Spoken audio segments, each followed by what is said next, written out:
नमस्कार दोस्तों, मैं के.एम. गुप्ता आप सभी व्यूअर्स का अपने इस चैनल पर हार्दिक स्वागत करता हूं। दोस्तों, हमने ग्रामर के एक स्पेशल चैप्टर का जो मॉड्यूल शुरू किया है उसका नाम है सब्जेक्ट वर्ब एग्रीमेंट, और इस मॉड्यूल के 2 वीडियो मैं आपको डिलीवर कर चुका हूं, जिनमें हमने इस चैप्टर के 3 महत्वपूर्ण रूल आपके सामने पेश कर दिए हैं। आज के इस वीडियो में हम आगे बढ़ने की कोशिश कर रहे हैं 3 रूल से आगे। आज हम 4th रूल से शुरुआत करेंगे इस वीडियो की। वीडियो शुरू करूं उससे पहले कुछ एक महत्वपूर्ण चीज़ें आपके सामने कहना चाहूँगा। देखिए, हमारा बॉन्ड आपके साथ धीरे धीरे मजबूत होता जा रहा है, क्योंकि बहुत सारे ऐसी चीज़ें हैं जो हम आपके सामने डिलीवर कर चुके हैं अब तक, ग्रामर से जुड़ी हुई भी और वोकैब से जुड़ी हुई भी। तो यहाँ पे सबसे पहली चीज़ ये है कि हम आप लोगों के जो नॉलेज डिलीवर कर रहे हैं वो नॉलेज हम चाहते हैं मैक्सिमाइज हो, ज़्यादा से ज़्यादा लोगों तक पहुँचे। तो आप अगर हमारे रेगुलर व्यूअर हैं तो आपसे एक रिक्वेस्ट है कि आप हमारे इस चैनल को आगे पहुँचाइए। अगर आपको ये बेहतर लगता है तो इसे शेयर कीजिए, ज़्यादा से ज़्यादा अपने जानने वालों को इसे सब्सक्राइब करने के लिए बोलें, क्योंकि हम इस नॉलेज का क्वांटम जो है वो मैक्सिमाइज करना चाहते हैं, और इसमें हम चाहते हैं आपका सहयोग जो हमें अपेक्षित है, या हम उम्मीद करते हैं आप ज़रूर करेंगे, क्योंकि वो नॉलेज जो आप तक मिल रही है आप भी चाहेंगे कि वो और ज़रूरतमंद लोगों तक पहुँचे। वीडियो अगर आपको पसंद आता है तो बिल्कुल लाइक करें, क्योंकि लाइक और कमेंट एक ऐसी चीज़ है जो हमारे लिए एनर्जी का काम करती है, और हम अपनी डबल एनर्जी से आपको वीडियो रिप्रेजेंट करते हैं। तो दोस्तों, अब हम शुरुआत करते हैं आज के इस वीडियो की अपने 4th नंबर वाले रूल से। पिछले वीडियो में मैंने आपको पढ़ाया था distributive pronoun and their verbs. आपको हमारी प्लेलिस्ट जो है यूट्यूब चैनल की हर प्लेलिस्ट, जैसे टेंस की बनी हुई है, वोकैब की बनी हुई है, ऐसी इस सब्जेक्ट वर्ब एग्रीमेंट की प्लेलिस्ट है, उसमें जाके आप ये वीडियो अगर पहले वाले नहीं देखें तो देख सकते हैं, पहले 2 वीडियो, जिससे आपका कंटिन्यूएशन बना रहेगा। तो अब मैं 4th रूल से शुरुआत करता हूँ इस वीडियो की। हमारा 4th रूल है पिछले रूल की तरह ही है, पहले पढ़ा था हमने डिस्ट्रीब्यूटिव प्रोनाउन और उनके वर्ब्स, अब हम पढ़ रहे हैं इंडेफिनिट प्रोनाउन और उनकी क्रियाएँ। अब सबसे पहले तो ये जानना है इंडेफिनिट प्रोनाउन क्या होता है। इंडेफिनिट प्रोनाउन एक ऐसा प्रोनाउन होता है जिससे हमें किसी निश्चित व्यक्ति या वस्तु का पता नहीं चलता है, जैसे someone, somebody, no one, nobody. तो ये मैंने कुछ शब्द लिखे हैं जो इंडेफिनिट प्रोनाउन की कैटेगरी में आते हैं। 2 हिस्से पढ़ेंगे, एक तो ए पार्ट है इसका और एक बी पार्ट। ए पार्ट में जितने भी शब्द लिखे हैं ये वन और बडी के कॉम्बिनेशन है, याद रखना भी आसान है। तो वन और बडी के कॉम्बिनेशन से जो वर्ड बनेंगे वो सिंगुलर है, और इनके साथ जो क्रिया लगेगी वो भी कैसी फॉर्म में रहेगी, सिंगुलर। तो आप यूँ मान लें, someone, somebody, anyone, anybody, everyone, everybody, no one और नोबडी, इनमें से कोई भी वर्ड को सब्जेक्ट के स्थान पर लिखा गया होगा तो आपको ये ध्यान रखना है कि वाक्य में आने वाली जो क्रिया का रूप है वो कैसी फॉर्म में होना चाहिए, सिंगुलर फॉर्म में। जैसे यहाँ पे ये सेंटेंस देखा, एवरीबडी इन अवर कंट्री। अब यहाँ पे अगर हम देखेंगे तो ये क्रिया गलत हो गई, क्योंकि फर्स्ट फॉर्म आ रही है, और फर्स्ट फॉर्म हम तभी लगा सकते हैं जब सब्जेक्ट हमारा प्लूरल हो। तो हमें यहाँ करेक्शन करना है, सफ़र के स्थान पे क्या जाएगा, सफ़र्स। अगर हम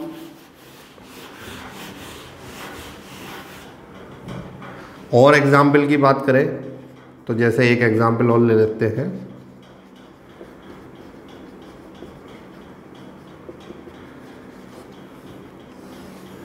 ये हमारा अगला एग्जाम्पल है।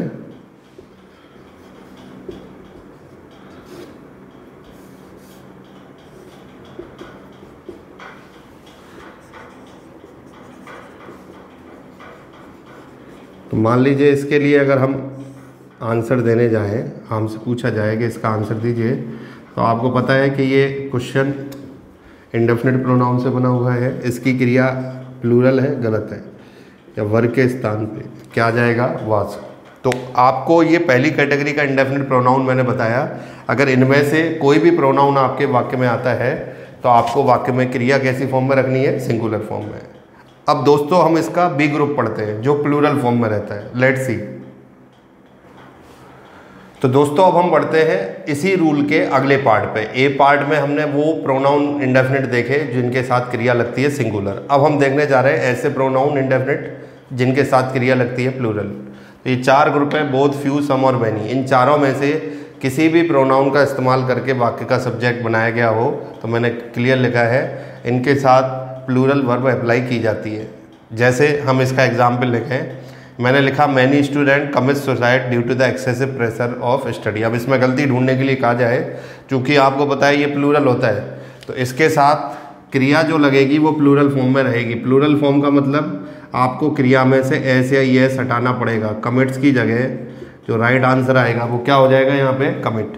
तो ये आपका क्वेश्चन यहाँ पे कंप्लीट हो गया और ये रूल आपका कंप्लीट हो गया। 2 पार्ट पढ़े, पहले पार्ट में क्रिया सिंगुलर और दूसरे पार्ट में क्रिया कैसी है, प्लूरल। अब हम आते हैं इसके तीसरे पार्ट पे, नेक्स्ट रूल के ऊपर आते हैं। Let's see. तो दोस्तों अब हम आगे बढ़ते हैं अपने अगले रूल की ओर। R5 जो हमारा रूल है सिंटैक्स का या सब्जेक्ट वर्ब एग्रीमेंट का। आप जानते हैं हम एक बहुत महत्वपूर्ण चैप्टर यहाँ पे पढ़ रहे हैं और जो चीज़ मैं डिलीवर कर रहा हूँ उसका एग्ज़ाम में बहुत बड़ा रोल है। आप इनको बड़े ध्यान से समझिए, हर रूल आपके लिए एक माइलस्टोन साबित होगा एग्ज़ाम में। और ये एक ऐसा चैप्टर है जिसके बारे में मैं कह चुका हूँ, इसका पूरी अंग्रेजी में कोई तोड़ नहीं है। एग्जामिनर के पास एक मजबूरी है कि उसे अपने पेपर का मैक्सिमम पोर्शन यहाँ से कवर करना पड़ता है, क्योंकि ग्रामर से जुड़े हुए सबसे बेहतरीन क्वेश्चन अगर कोई पूछे कहाँ से बन सकते हैं तो मैं एक ही चीज़ कहूँगा और वो है सब्जेक्ट वर्ब एग्रीमेंट। अब हमारा अगला रूल हम पढ़ने जा रहे हैं, name title and their verbs. एक बहुत ही अच्छा रूल है। यहाँ पे नेम और टाइटल का क्या मतलब है? नाम का मतलब है यहाँ पे हर एक किसी का नाम नहीं, नाम का मतलब है सिर्फ कंट्री नेम, किसी भी कंट्री का नाम, किसी भी देश का नाम। और टाइटल यानी शीर्षक कहते हैं हिंदी में। टाइटल किसका हो सकता है? किसी बुक का, कोई नोवेल, कोई सीरियल, कोई फिल्म या ड्रामा। तो मेरा कहने का मतलब क्या निकलता है कि वाक्य का सब्जेक्ट अगर 2 चीज़ों से बना है, किसी देश का नाम हो या कोई बुक, नोवेल, सीरियल, फिल्म या ड्रामा आदि का टाइटल हो, तो आप ऐसे सब्जेक्ट में वर्ब जो लगाएंगे वो कैसे फॉर्म में रहेगी? सिंगुलर। दिखने पे चाहिए कैसे नजर आए, सिंगुलर या प्लूरल, पर इनकी जो वर्ब होगी वो वर्ब हमेशा कैसी फॉर्म में रहेगी? सिंगुलर। तो ये तो मैंने डिस्प्ले कर दिया अब आपके आगे। अब हम इसके एग्जाम्पल देखते हैं। Let's see. तो दोस्तों अब यहाँ पे इस रूल के 2 बहुत महत्वपूर्ण एग्जाम्पल में डिस्प्ले। इस रूल की एक खास बात है क्योंकि इसमें जो क्वेश्चन बनते हैं ना वो एक सीमित प्लेटफॉर्म में बनते हैं, या तो कोई कंट्री का नाम होगा या कोई बुक, नोवेल या सीरियल या ड्रामा आदि का टाइटल। तो मैं यहाँ 2-3 एग्जाम्पल आपको दे रहा हूँ, ये इतनी बार रिपीट हो चुके हैं एग्जाम में यही सेम क्वेश्चन।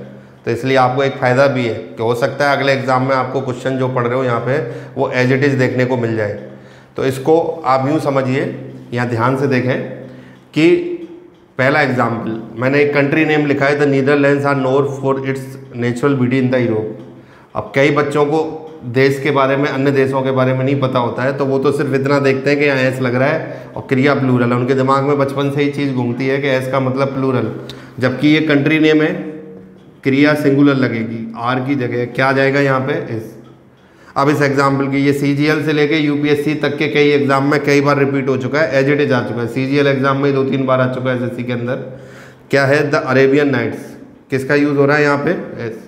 यहाँ पे भी बच्चा क्या करेगा, इसको देख के इसको सही मान के नो एरर कर देगा, जबकि लिखा हुआ है यहाँ पे कि ये बुक का नाम है। आपको याद रखने की भी जरूरत नहीं है। तो ऐसी स्थिति में भी हमें यहाँ करेक्शन करना होगा, आर के स्थान पे किसका यूज़ हो जाएगा? इसका। अब यहाँ पे हम एक और एग्जाम्पल आपके सामने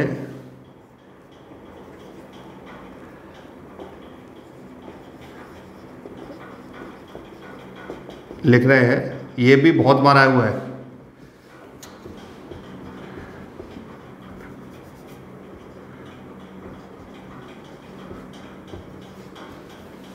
ये क्वेश्चन देखें ध्यान से।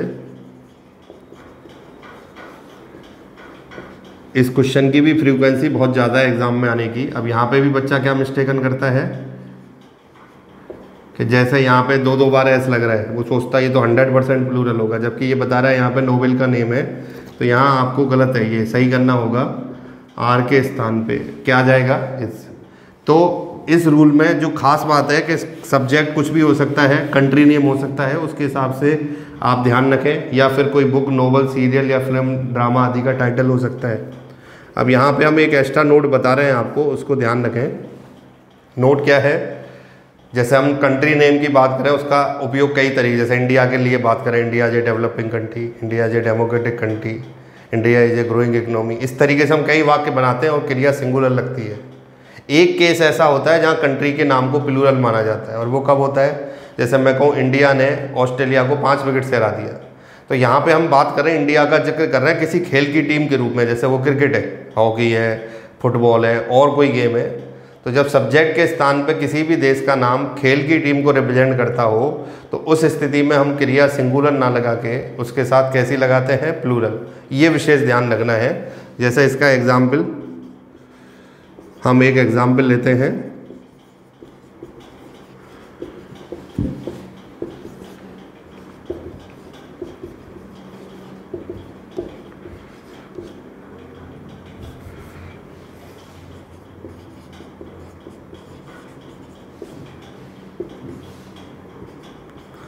ये इसके अंदर देखें,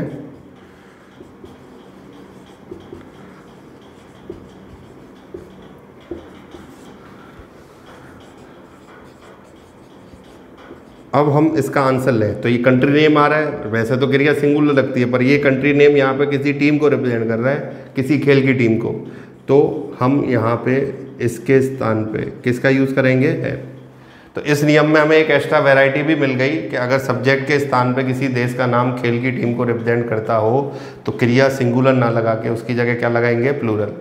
तो यहाँ पे हमारा ये 5th नंबर वाला रूल जो है वो ख़त्म हो जाता है। अब हम आगे बढ़ते हैं अपने नेक्स्ट रूल की ओर। लेट्स सी दोस्तों, अब हम आगे बढ़ते हैं अपने अगले रूल की ओर, जो बहुत ही महत्वपूर्ण रूल है। रूल बहुत छोटा सा, यूँ मान लो रूल कम है, आपके आँखों का परीक्षण ज़्यादा है कि आई साइट आप कितनी सही तरीके से आपकी काम कर रही है। देखने पे एक छोटा रूल है पर मैं आपको ये कह के डराना नहीं चाहता कि इस रूल का क्या उपयोग है, क्योंकि सिंटैक्स का और सब्जेक्ट वर्ब एग्रीमेंट का हर रूल बहुत इंपॉर्टेंट है। और इस रूल के साथ एक ख़ास तथ्य जुड़ा हुआ है, चूँकि मैं एग्ज़ाम से पिछले 20 से 25 सालों से जुड़ा हुआ हूँ। तो SSC CGL जो नए फॉर्मेट के एग्ज़ाम हैं वो 2010 से हो रहे हैं। तो यूँ मान लें 2010 से 2018 तक 7-8-9 बार ये CGL मेंस परीक्षा हुई है। हर एग्ज़ाम में आया हुआ क्वेश्चन है। अब आप कहेंगे ऐसी क्या चीज़ है जो एग्ज़ामिनर को पसंद आ गई, एक सिंगल पेपर में भी मिस नहीं हुआ, चाहे आप सारे एग्ज़ाम के पेपर उठा के देख सकते हैं। मैं तो अपना अनुभव बता रहा हूँ क्योंकि मैंने देखा हुआ है। इसमें क्या कहानी है, जैसे अभी हमने इंडेफिनिट प्रोनाउन में रूल पढ़ा था, वहाँ इसका एग्जाम्पल भी लिया था कि मैनी के साथ कोई नाउन आती है और वो नाउन कैसी फॉर्म में है, प्लूरल, तो उसके साथ क्रिया प्लूरल लगेगी। ये फिक्स है कि मैनी से सब्जेक्ट जनरली चालू होता है तो क्रिया प्लूरल लगती है। तो बच्चे के दिमाग में एक इमेज बन जाती है कि मैनी से चालू होगा तो मैं क्रिया प्लूरल ही लगाऊंगा। पर एग्जामिनर एक कलाकारी खेलता है कि कई बार वो चालू मैनी से करता है, उसके बाद इनमें से एक आर्टिकल लगा के फिर नाउन जोड़ता है, और ये नाउन ओबियसली कैसी फॉर्म में रहेगी, सिंगुलर, क्योंकि ए और एन के बाद आने वाली नाउन सिंगुलर ही होती है। तो ऐसी स्थिति में जो वर्ब आएगी वो वर्ब भी कैसी फॉर्म में रहेगी, सिंगुलर फॉर्म में। तो बोथ आर डिफरेंट थिंग, ये अलग है और ये अलग है। अब हम इनके इस रूल के कुछ एग्जाम्पल आपके सामने पेश करते हैं। बहुत ही महत्वपूर्ण रूल है, ध्यान से देखें।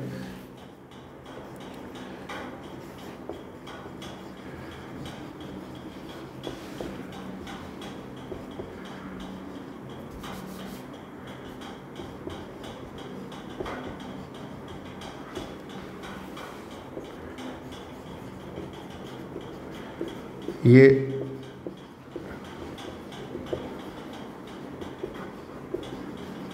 मान लीजिए इसको आंसर करना है हमको, तो यहाँ पे मैनी के बाद ये नाउन आ रहा है तो डायरेक्टली क्रिया कैसी लग जाएगी, प्लूरल।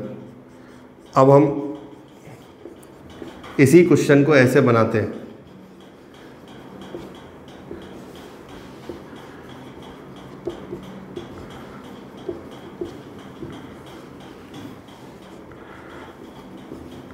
इस तरीके से बनाते हैं।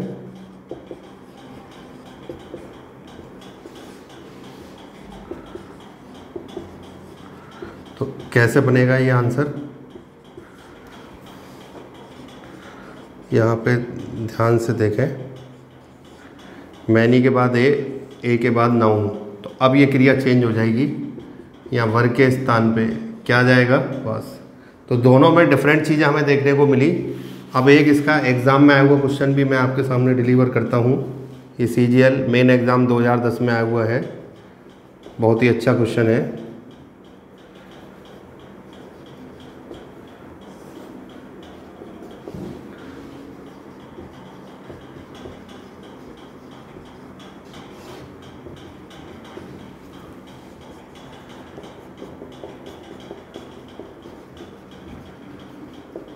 इस एग्जाम्पल को ध्यान से देखें।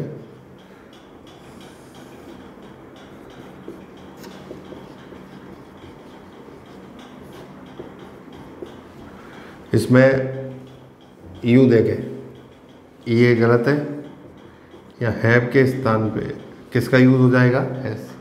तो यहाँ पे आपने एक बहुत ही महत्वपूर्ण रूल का अध्ययन कर लिया, और ये रूल मैंने बताया था बहुत अच्छा क्वेश्चन जनरेट करता है, आपने देख लिया। मैनी में मात खा सकते हैं आप जल्दी करेंगे। तो मैनी के साथ डायरेक्ट नाउन आ रही है तो वो प्लूरल होगी, क्रिया भी प्लूरल लगेगी।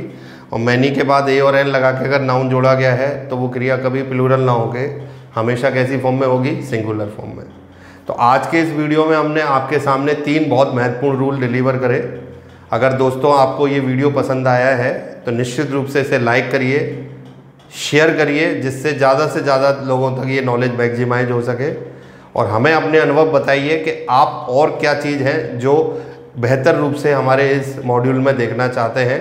आप कमेंट सेक्शन के अंदर लिखें, जिसके अनुसार हम आपकी इच्छा पूरी कर सकें। हमारे साथ जुड़े रहने के लिए, इस चैनल पे बने रहने के लिए आप सभी का बहुत बहुत शुक्रिया। Thank you very much.